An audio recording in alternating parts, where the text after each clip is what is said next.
This is a guest essay written by Nahum Kaplan of Moral Clarity.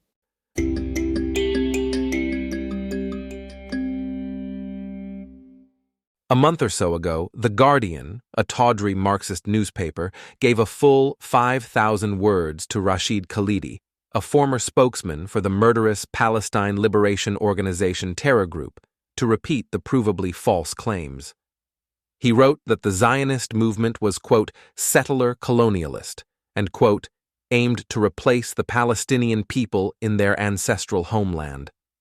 Publication of such lies shows that fact-checking and verification are dead, no less subservient to the narrative, in a worrying amount of mainstream media. It is concerning, but it is not mysterious. Even in this post-modernist dystopia, words have meanings.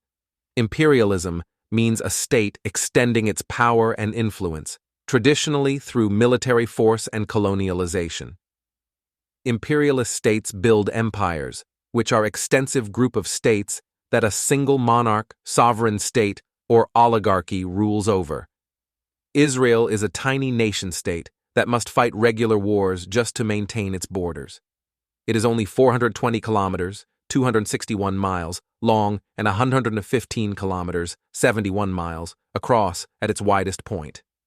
That alone makes claims of imperialism absurd. The Palestinian propaganda machine has successfully gotten people to forget this by publishing maps showing only Israel and the disputed territories, which make Israel look huge and the Palestinian areas look small and shrinking. However, if one pulls back a bit, it becomes clear that Israel is a tiny country surrounded by an Arab Muslim empire, now broken into nation-states, at least in part due to the collapse of Europe's empires. Far from expanding as an empire does, Israel has been shrinking in its pursuit of sovereignty and peace, even from before conception. Britain, history's most duplicitous nation, carved Transjordan, now Jordan, out of British-era mandatory Palestine in 1921, instead of fulfilling its legal obligations under the Balfour Declaration and San Remo Resolution to nurse the mandate into a Jewish homeland. The fetal Jewish state lost about 78% of its legally promised territory before it was even born.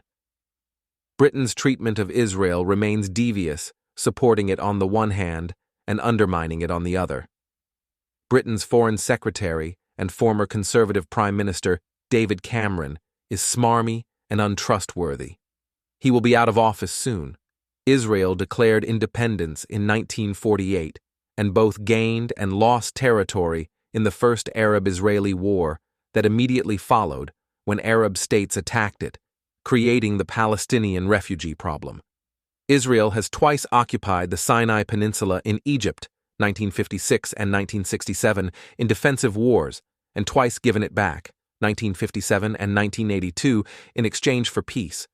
Israel gave up parts of the West Bank in 1993 to Palestinians, and to Jordan in 1994, all of Gaza in 2005, and offered to give up 95% of the West Bank in 2008.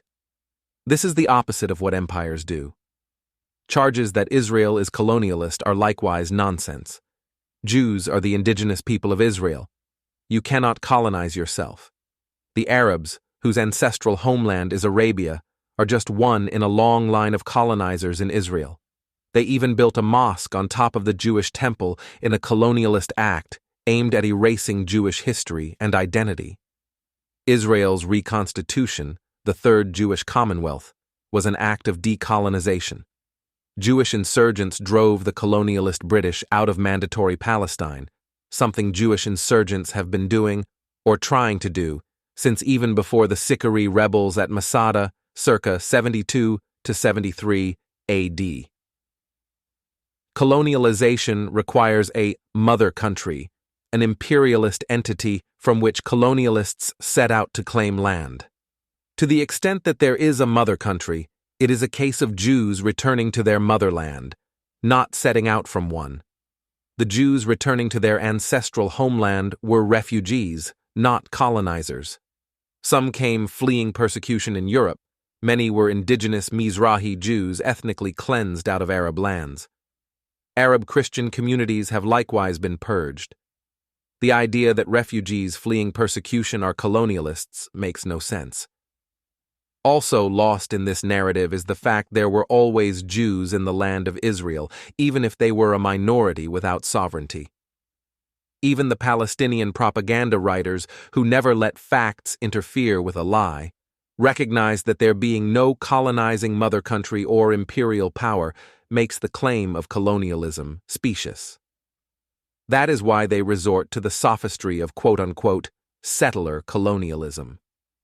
Colonialism also suggests that there has been a displacement of people, such as what happened to the Native Americans and indigenous Australians. The story of a great Arab replacement is propagandistic fiction. The Arab population in Israel and disputed territories has increased tenfold since Israel's inception.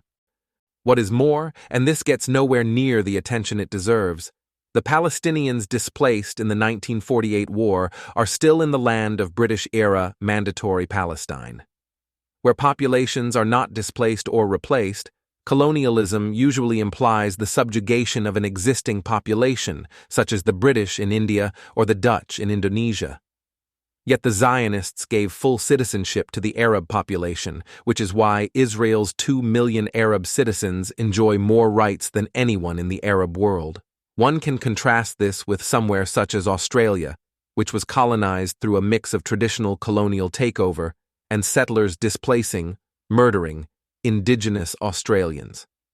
Unlike in Israel, where Arabs received full rights, indigenous Australians only got the right to vote in 1962, 192 years after the British arrived and 62 years after Britain's colonies federated to become Australia. Palestinian propagandists and terror apologists always point to Israel's settlers in Judea and Samaria, which Jordan rebranded as the West Bank in a public relations masterstroke, of which I am awe, as evidence of colonialism. This is nonsense. Under the Balfour Declaration and the customary international law principle of ute possidetis juris, Israel has sovereign title to Judea and Samaria and Gaza. Before the 1948 war, there were 40,000 Jews in Judea and Samaria and 17,000 in East Jerusalem. The Jordanian army ethnically cleansed them through massacre and expulsion. Jews returning to where they were forced out of just a few decades earlier is not colonialism. The whole colonialist narrative is a calibrated lie.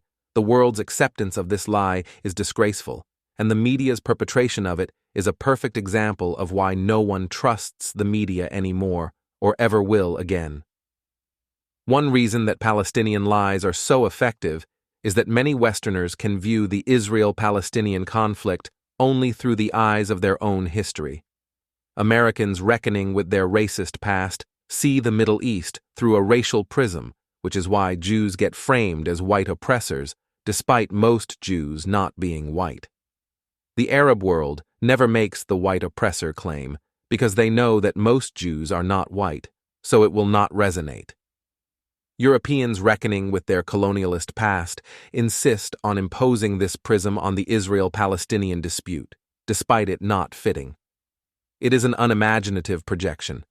Marxists, rebranded as progressives, who are mainstream again despite communism being history's most reliably worst form of government, insist on seeing everything through a prism of oppressed versus oppressor. This also does not fit since Jews are history's most oppressed people during the last few thousand years. The world's fetish with Jews and Israel makes them overlook that there is a true imperialist force in the Middle East, the Islamic Republic of Iran. Islamists, including the Iran-backed Hamas, want to do away with nation-states in favor of a caliphate, a political religious state comprising the Muslim community and the lands and peoples under its dominion in the centuries following the death of the Prophet Muhammad. Thus, Iran has expanded its influence into Iraq, Syria, Lebanon, Yemen, and the Palestinian territories, and that is just in the Middle East. Some 49 countries have a Muslim-majority population. Who knows how deep and wide the Iranian octopus reaches into all of them? Either way, the idea that Israel is colonialist and imperialist may be the most absurd of all the lies perpetrated about the Jewish state. Even a child with a map can see that Israel is not an empire.